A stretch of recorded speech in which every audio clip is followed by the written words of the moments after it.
The theme for this year's Libertarian convention is become ungovernable, with the party saying that's what Americans need to do to regain their basic rights and freedoms. However, it began with a keynote speaker who's not a member. Every power a government takes, it will ultimately abuse to the ultimate extent possible.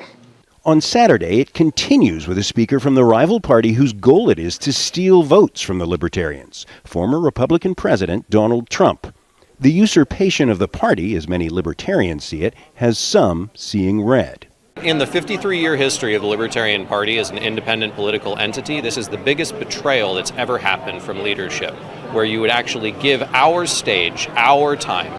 Trump will enter a room festooned with signs like this, reading, "Let's deny Trump and Biden victory on election night."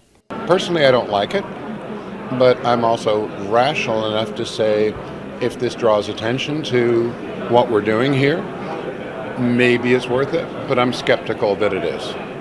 For his part, independent presidential candidate Robert F. Kennedy Jr. would like to earn the endorsement of the party, which could put him on the ballot in all 50 states. Many party members who plan to vote on their presidential candidate this weekend say he's welcome, but he hasn't put in the work. I would say that for RFK to actually have a shot, he would have had to have canvassed our delegates. He would have had to have been here the entire time, talking to people, really getting out there to individual conventions if he wanted to have any shot. At this point, it's almost a foregone conclusion that that's an impossibility.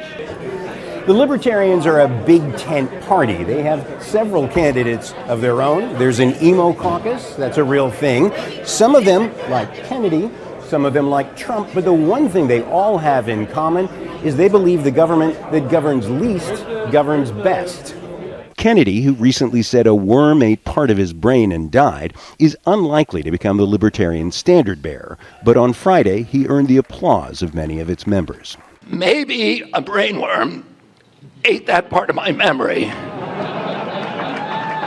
I don't recall any part of the United States Constitution where there's an exemption for pandemics. Is that the kind of country that you want to live in? No.